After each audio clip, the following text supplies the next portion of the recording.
ꯍꯥꯏ ꯃꯌꯥꯝ, ꯉꯁꯤꯗꯤ ꯑꯥꯃꯤꯌꯥꯒꯤ ꯄ꯭ꯔꯣꯒ꯭ꯔꯥꯝ ꯂꯩꯌꯦꯕ, ꯑꯗꯨꯗ ꯆꯠꯇꯣꯏꯅꯤ꯫ ꯑꯗꯣ ꯃꯌꯥꯝ ꯃꯊꯪ ꯃꯊꯪ ꯄ꯭ꯔꯣꯒ꯭ꯔꯥꯝ ꯌꯦꯡꯍꯟꯖꯔꯛꯀꯦ꯫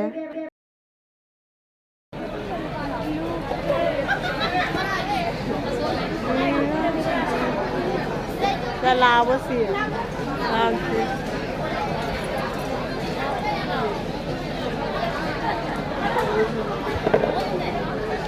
ꯀꯗꯥꯏꯅꯣ ꯁꯤ ꯌꯨꯝ ꯀꯗꯥꯏꯅꯣ?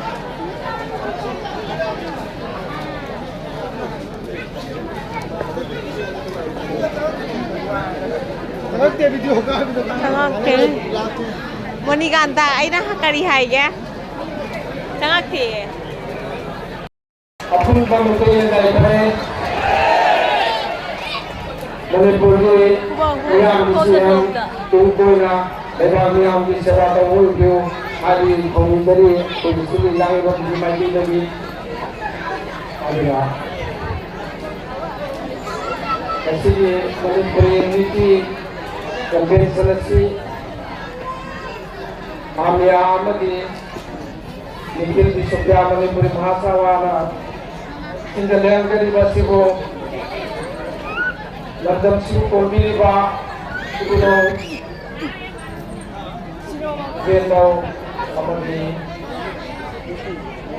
ꯇꯥꯏꯕꯪ ꯃꯄꯨꯅ ꯁꯣꯏꯗꯅ ꯉꯥꯝꯗꯅ ꯃꯥꯏ ꯄꯥꯛꯍꯟꯕꯤꯕ ꯑꯣꯏꯁꯅꯨ ꯍꯥꯏꯕꯒꯤꯗꯃꯛꯇ ꯅꯣꯂꯨꯛꯆꯔꯤ, ꯏꯁꯣꯔꯒꯤ ꯃꯐꯝꯗ ꯍꯟꯊꯅ ꯅꯣꯂꯨꯛꯆꯔꯤ꯫ ꯉꯁꯤꯒꯤ ꯊꯧꯔꯝ ꯑꯁꯤ ꯁꯣꯏꯗꯅ ꯉꯥꯝꯗꯅ ꯄꯥꯡꯊꯣꯛꯄꯤꯕ ꯑꯗꯨꯒ ꯍꯤꯁꯇꯣꯔꯤꯀꯦꯜ ꯑꯣꯏꯕ ꯃꯐꯝꯗ ꯍꯤꯁꯇꯣꯔꯤꯀꯦꯜ ꯑꯣꯏꯕ ꯑꯗꯨꯒꯨꯝꯕ ꯊꯧꯔꯝ ꯑꯃ ꯉꯁꯤ ꯂꯥꯏꯕꯛ ꯐꯔꯕ ꯑꯩꯈꯣꯏꯒꯤ ꯑꯣꯅꯔꯦꯕꯜ ꯁꯤꯑꯦꯝꯒꯤ ꯃꯥꯒꯤ ꯀꯦꯔꯤꯌꯔꯗ ꯊꯣꯛꯄꯁꯤ ꯏꯇꯤꯍꯥꯁꯇ ꯇꯨꯡ ꯀꯣꯏꯅ ꯂꯩꯍꯧꯔꯒꯗꯕ ꯑꯗꯨꯒꯨꯝꯕ ꯊꯧꯔꯝ ꯑꯃꯅꯤ꯫ ꯑꯩꯈꯣꯏꯒ ꯀꯨꯏꯅ ꯌꯦꯠꯅꯗꯅ ꯂꯩꯔꯕ ꯂꯝꯗꯝꯁꯤꯒꯤ ꯑꯩꯈꯣꯏ ꯌꯥꯝ ꯅꯛꯅꯕ ꯀꯜꯆꯔꯗ ꯂꯣꯟꯗ ꯈꯖꯤꯛ ꯈꯦꯠꯅꯔꯒꯁꯨ ꯍꯥꯏꯔꯤꯕ ꯃꯌꯥꯝꯁꯤꯅ ꯄꯨꯜꯂꯤꯉꯩ ꯃꯇꯝꯗ ꯀꯜꯂꯝꯕꯗꯣ ꯑꯃꯨꯛ ꯍꯟꯅ ꯂꯩꯀꯥꯏꯒꯤ ꯃꯌꯥꯝꯗ ꯄꯨꯟꯁꯤꯜꯂꯒ ꯑꯩꯈꯣꯏꯁꯦ ꯑꯄꯨꯟꯕ ꯄꯥꯡꯒꯜꯂꯕ ꯂꯝꯗꯝꯁꯤꯗ ꯁꯥꯒꯠꯄ ꯉꯝꯅꯕ ꯑꯃꯗꯤ ꯏꯃꯥ ꯂꯩꯕꯥꯛ ꯃꯅꯤꯄꯨꯔꯕꯨ ꯀꯟꯕꯗ ꯃꯇꯦꯡ ꯄꯥꯡꯕ ꯉꯝꯅꯕꯒꯤꯗꯃꯛꯇ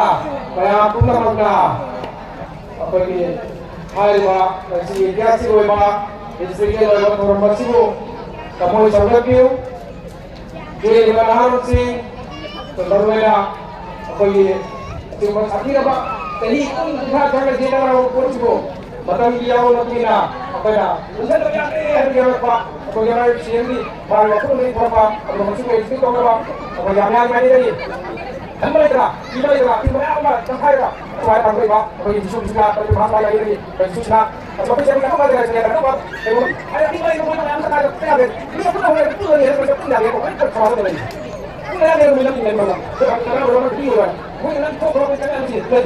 another generation, another social media की आपने करवा कोई नया हम सबको ये another generation का आई वाकई जब हमारा तो सी आर्यरी बाहन सी कोई लोग हमारा तो भी आई बाहन सी वो another generation को उनके सिया support तो भी आर्यरी की बाहर का कोई ऐसा है ऐसा किसी को सी बड़ी मतलब है क्या सी तेरा another आर्यरी बाहन को हमारा आलरी साल का सही तम्मगे मैं आपको लगे जीवन मापन दावत आज तक बोल दी अधिक स्मार्ट वाली मतलब कि काम का को करेगा ये टेक्नोलॉजी में आम चल गए और कोई लाभ लोग से चासी तो ये मेरी देखो करके और मैं देखो कि हमारा चीज़ को इधर लाभ में खाली सपोर्ट और होगी और कोई बुझो चाहे पापा उन्हें बिचरी मणिपुर की सीएम ना चाहे परे है ना मैं आपके लाभ से मणिपुर की सीएम ना हिमालय मणिपुर ना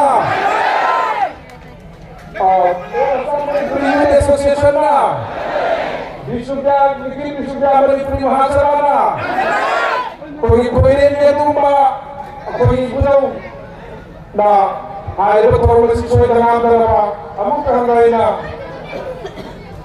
सोचा को आपको ऐसा बहुत चलेगा मणिपुर सीएम की बागी देगी तो orang yang berada di sekitar sini dari thank you social development se apa itu yang kita pilih hari ini itu sangat cepat sedang tengah berjalan ayah ham itu kan antara rasio besar saja karena asal hulu perlu tahu lagi ada sama all Assam Youth Association Supervisor Kendal Ketuim Lena Aigagi Nasi District Committee Labor Housing Aigagi Apete Layu Punaku I Kondari Ahan Mokta welcome system Pinaba sorry Ahan Mokta Aigagi Nasi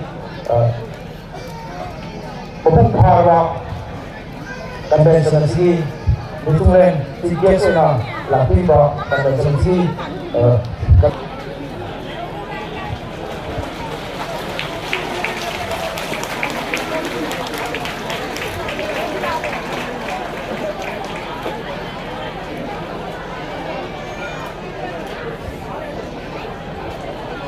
Namanya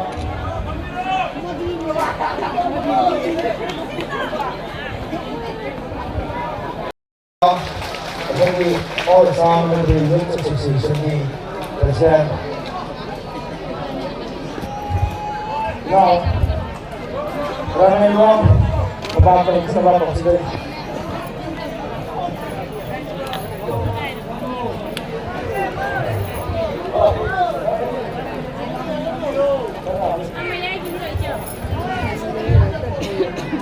Mungkin sama betul.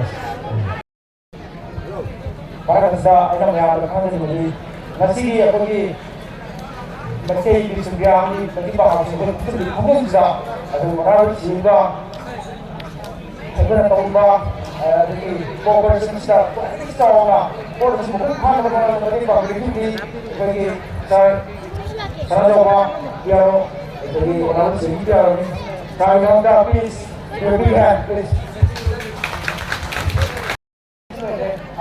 Kita biasa orang ini boleh ya boleh apa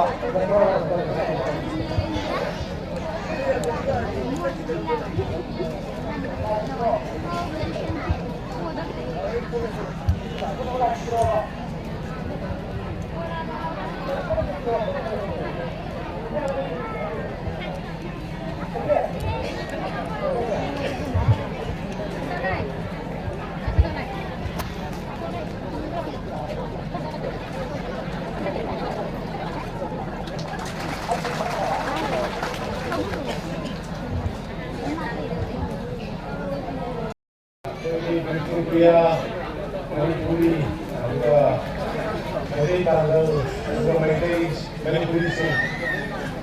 Ulah punca luar Manipuri lah, kemudian itu Rupiah di Manipuri sana Bengali belum pulang ke Bengali. Bayang apa saja itu dengan itu. Nasi makan kita kuyo Marina. Ay makan selalu itu dia. Nasi siapa ini sering juga. Yang uang kita, aduh ini sering dari punca pergi. Sering dari punca Kana? Lakan ni habis. Lakan. Program tu tu. Asyik kan tu isi kan habis. Lak kita tu lah. Kata masalah. Nasi ini lucu banget kok dari masalah. Ngai bini saya tetap masalah. Mana ni? Saya jago hit kau. Assam ni. Honorable Chief Minister Hemant Biswa Sarma ji Imamu ahanbada magi tangul thamba ucuni magi mafamda magi sesi dari koina lakan dari koi gibakan kuina lagi koi di bokom dalam hatu sa koi na maya mama menurut hangar di kanjar di kita Alu gaya maroy na. Masih sumba Manipuri Unity Convention. Kasay Komisinya moderator mana Ameriki Imam Ali Vice President hewa mana nang baga yang mereka poin kerjawi. Kuncan na wahon na baga ngamda kana sahi kunha apa ni ko malak kerana tu report. Visunya Manipuri atau Maile Passos. Hai ba si Marta ngasidi Asamda tabi di ba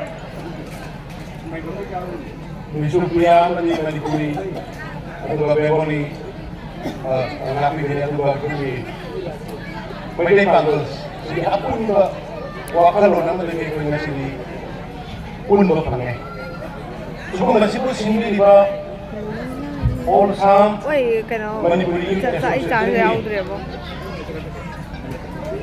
office bearers and now Sa pura-pura. na musing kundan ng super team adwa namaro na mo legal isun punya Manipuri mahasa ba leader mo yan po naman ay matang ay kamo ilagay para pagpapamok tali na po na suko mapunsan na pagkawan na mapuwasan na makakamay pa ang porto na mabigyan mo at ang gawin na mas na pwede pangal singi yawi di ba team sing na ito muli mayan po naman kapit gawin at ang suko ba journey sila ay gawin na capture di ba ay marok jadi kawan di ba Honorable Minister Sidi Babitas atau Honorable Minister Sidi Susindro Honorable MLA Tuan Siamen Sidi Bomsa Honorable MLA Sidi Santi Honorable MLA Sidi Dameso atau Atay Asami dahil sila kasi kami ba maroy ba Resultia Itilawak Singh Manipuri Singh Itilawak Singh Meday Singh atau Meday Bawal Singh Itilawak Singh atau kemana yang sendiri ba mapun asang na pun kaya lagi sensor pun kaya lagi yang diri ba ay kung si Jarba Itilawak kaya po naman atau jadi isu Itilawak Singh kaya mama lapihay masih kita muka lebih kaya po naman ko'y Anang hanap ba ko mo ba utri at gawin na media lagi isin na kaya po naman assembly security personnel sing jadi kata ni orang mana saya ya order kanila lang dito awan na mayan na tawag lebih di ba DIG SB Deputy Commissioner atau yang maruin na by Honorable MLA Raiki Goyinabi dalam nasi pada kaitu perkara ekonomi marka raih dari sumber laut di dalam sahabat terjadi ekonomi bukan terjadi. Nasi se aiki yunda aiki cimil sendiri bangunnya ekonomi backing kaya na Assam lagi di ba Bisupya di Tilawak Singh atau Manipuri Tilawak Singh atau Meday Bawal Singh kami na naman matunda ako itanay ko na pagsu magkabot ama unsin balik habang sila ka ugra na ikoy ay koy na aswon ba lalo gani ay ba Unang baik berkumpul, betul betul ada. Jadi orang ini tadi itu lagi mana kita ada. Ini di Pulau ya. Ano? Bangladesh ya. Kaya ada kita cuma ada sini. Apa seperti ini? Ada berapa?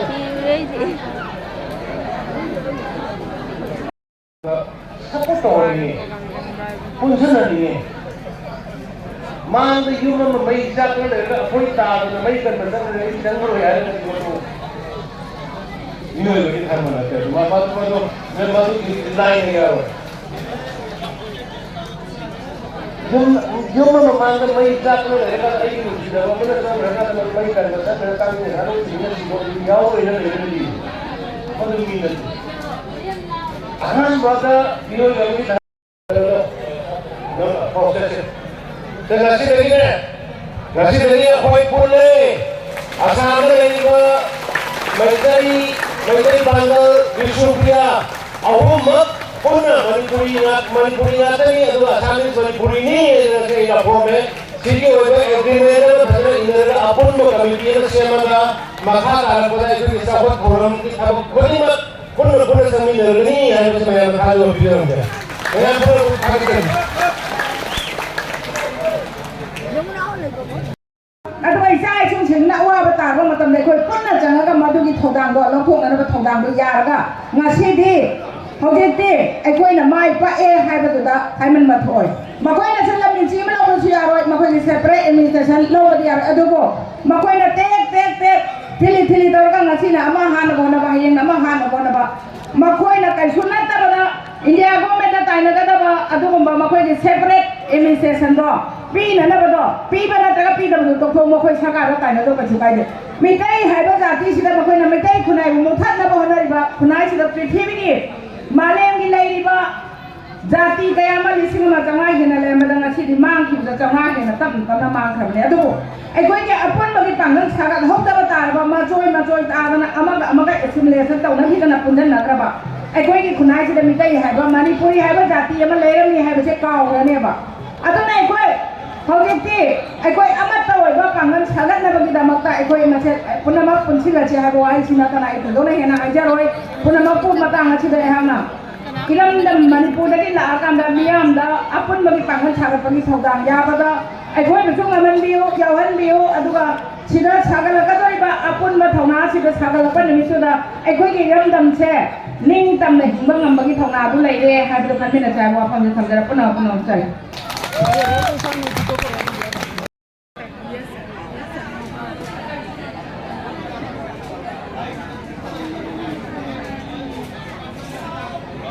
Llegale.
มีนตามินเสียจุนะสิ่งเดียวกันเลยว่าสิ่งที่ไม่เกี่ยสิ่งที่มองสิ่งเดียวกันลูกเราไม่คิดพูดกี่ไม่เกี่ยกันจริงๆเลย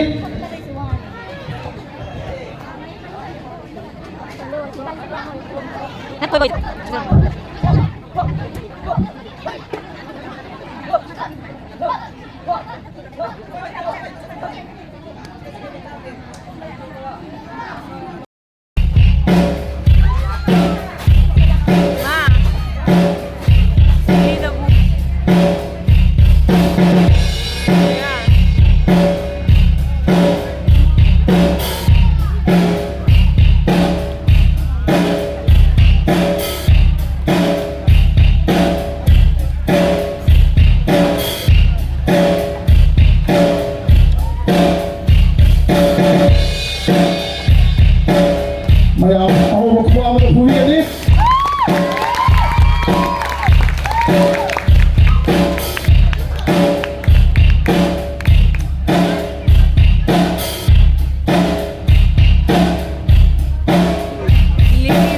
Tauri betul sih jam nak lagi pak, nama kamu sudah teh, pilih bangang asina, macam nama ini pudok tu na, masih tauri basi jam nak thakkan ni kan pak, nama kan ni, macam mana aku nak pergi kan ni?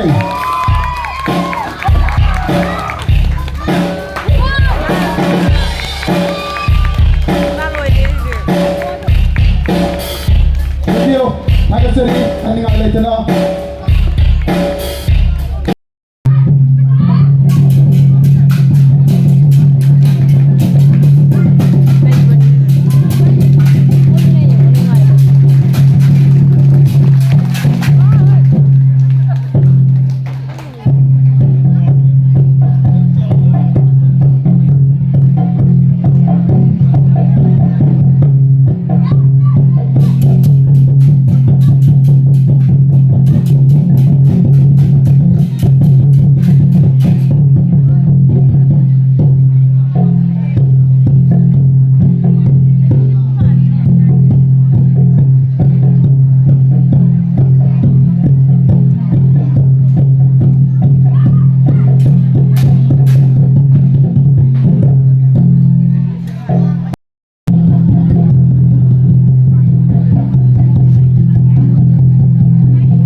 Status kita pick pada mana mau mereka kasi walau bukan sahaja orang bawa bayam di puning tiada double lagi so status kita space di dalam link na lagi sana harus juga section na sana view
Lepas mu.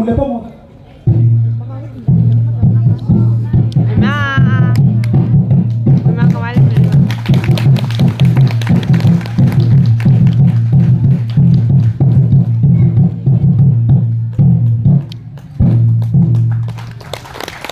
Mana cari?